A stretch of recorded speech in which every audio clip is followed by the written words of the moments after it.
Hi, my name is Denise Olson and this is my video presentation for Capstone 2. When I reflect on my leadership ability when I began the organizational leadership applied coursework, I can't help but kind of think back over the years of my leadership experience. I came in with over 35 years of work experience in which I've been involved in so many different leadership type roles. It's been a while though since I've actually held an official leadership title at work. So coming into the course, I guess you could call me a bit rusty. But historically speaking, my first leadership experience was as a swing manager at a fast food chain when I was in high school. I was only 17, but I was given a position, I promoted into a low entry-level management position. They sent me to an extensive management training where I learned how to lead through their corporate office and how to follow procedure to lead others to a common goal, that of which was feeding people, of course. Considering my age and my maturity level at the time, the experience for sure helped launch me into what I think developed my leadership identity, or started to develop my leadership identity. I also kind of looked at others' examples as I followed. I, of course, had no clue of what I was doing, but I was encouraged and affirmed that I did have some leadership qualities and abilities, and that's why they promoted me. So that gave me a boost of confidence early on.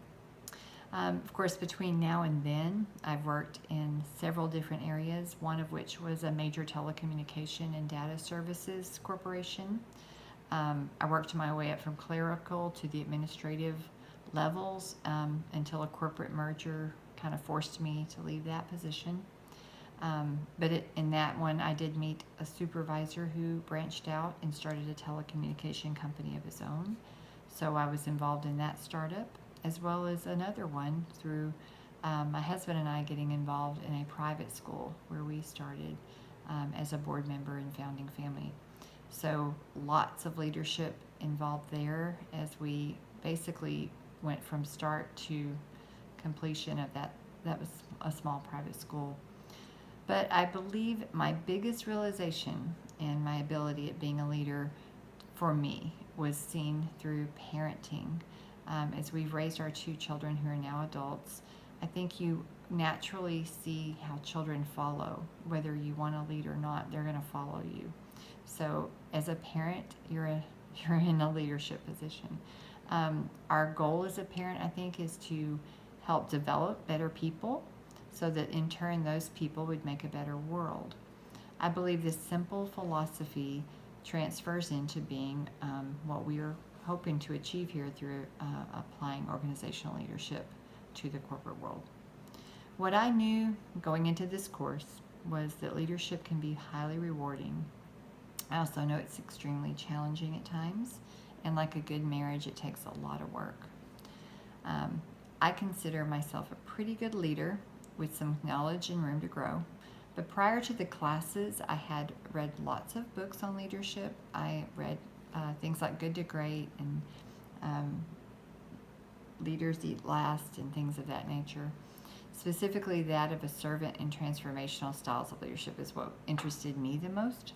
And that's the type of leadership that I'd always been a part of and what I wanted to do, and I think part of who I actually have become as a leader.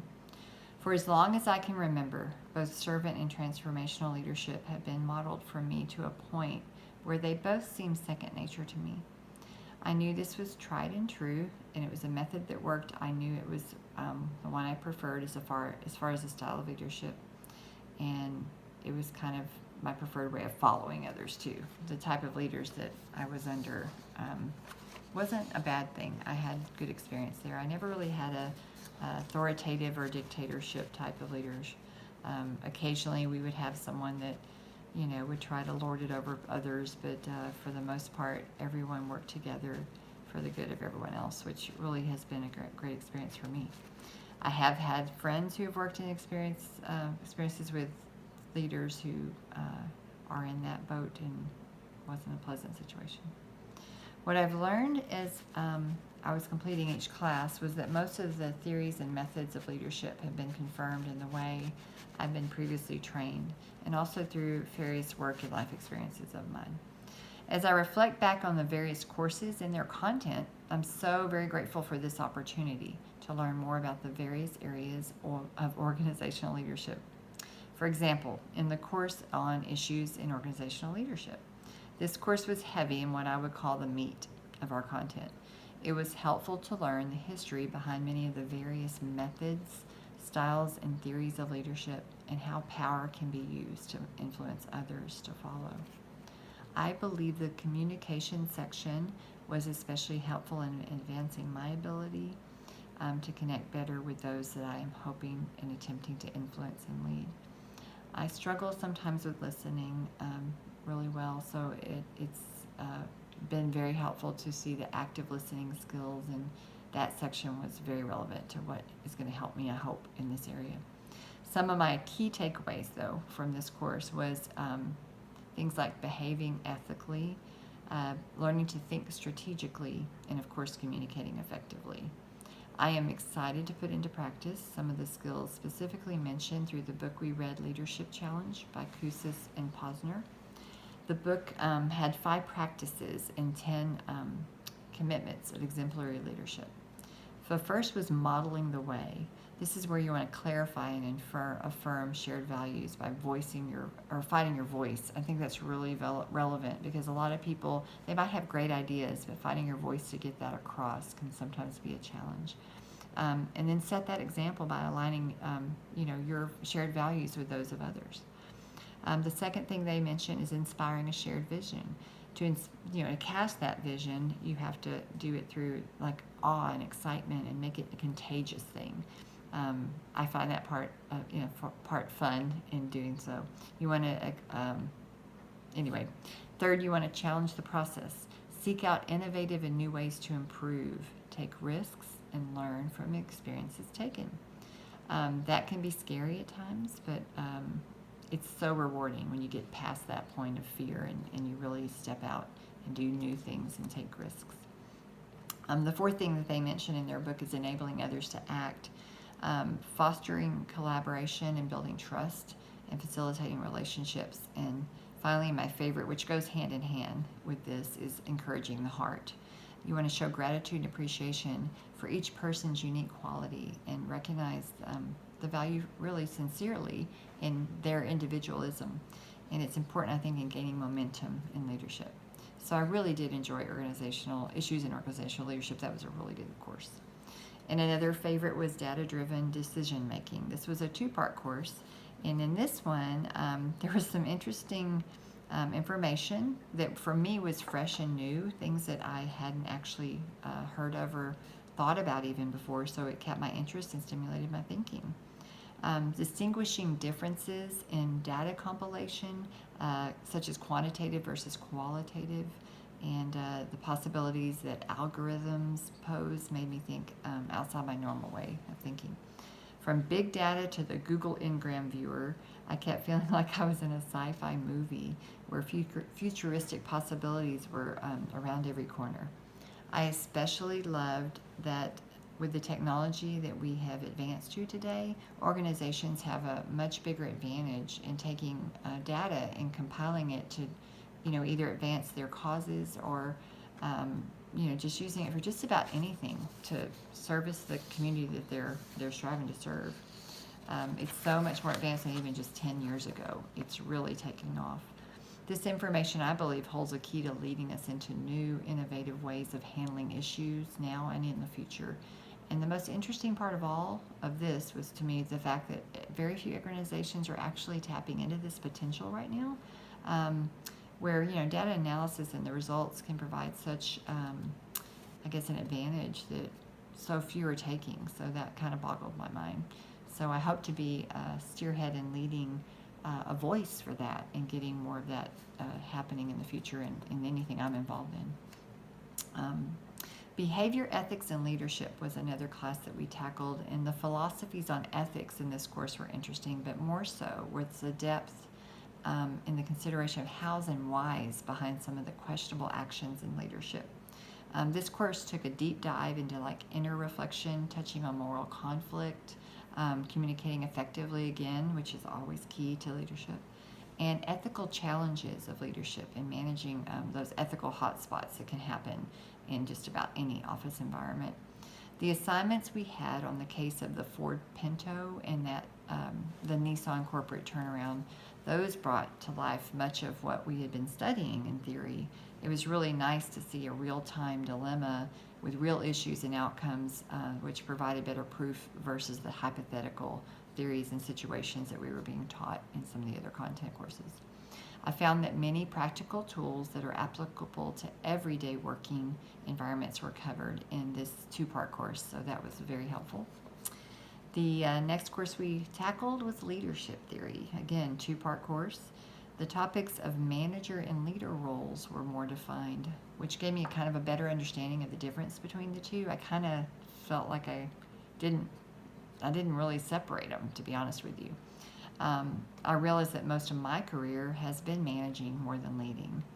I was also introduced to the SWOT analysis, the strengths, weaknesses, opportunities, and threats that companies or that can be brought to light for companies. And what that does, it actually gives them a practice of more insight in how they can better find their niche in the marketplace.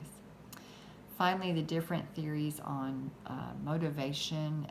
That one is a big number for me, or a word for me that I think covers effective leadership much better when you can be motivating with the people around you. So those theories were interesting, but also very practical and helpful. Leading change was another course, and in this course, the focus shifted to organizational development, with more the emphasis on management again versus leadership. So it kind of spoke more the language I was more, or the lingo I was more accustomed to. The topic of change was emphasized, which has always intrigued me. I, for one, actually like change and find it interesting, especially how it adversely can affect other people. I like to kind of study people, so it's interesting to see the effects of change on them. But I also don't think growth can occur without it, so it's very vital to any corporation's movement forward.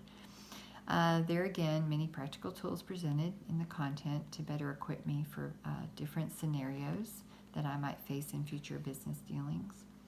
From cultural change, strategic change, and more conflict resolution methods, this course set a tone for team development and innovation, all of which I know will be much needed in the future in my leadership pursuits. And finally, we came to Capstone, which we're in now. And through Capstone courses, we were able to take a deep, reflective analysis of all that we have encountered in the context or content of each organizational leadership course. I loved spending time in deeper analysis and research with the leadership effectiveness, and was brought to an even better perspective for the long term. My favorite, however, was, of course, the interviews that we had with the individual leaders of the real-time corporations, and it was helpful to hear and see from their perspective and how they actually are walking these things out in day-to-day practicality in today's world. They were just both very interesting to me. The one I did on Berkshire's led me into my further paper, which even took me deeper into that corporation. I learned so much information just about that company in general and how they were formed and how they came to be where they are today. I really value that they put people ahead of service, or servicing people is their goal. It was a really good dive into their company. So, which brings me to our final phase here of who are you now as a leader? Good question. After reaching the final destination of these courses, I would say that I am definitely a more confident leader with confirmed values in the relationship of the people I am privileged to influence today and in my future. I am still a servant leader at heart, and I think I always will be, with an optimistic, open-minded approach to how I hope to lead others along the way. And as a leader, where do I think I'm going to go from here? Good question again. It is my hope that I can take the lessons learned from the content of these courses and apply them to my daily influence and ability to lead. My next step is pursuing a deeper leadership role so that I can put into practice some or all of what I've learned here in these courses. And what I need to continue the journey is to pursue effective leadership. It's something that it doesn't just happen. You have to continue to pursue it, and as times and things change, we need to adapt and be ready to and willing to listen and learn and be willing to step into something new. It's important to reflect often on what I have learned and to stay open-minded again to the new and innovative ways of leading, and remember that just as every person is uniquely different, so must the willingness to find ways to influence and lead others need be as well. It has been a pleasure to work through these courses, and I thank you so much for your time in walking with us. Thank you so much.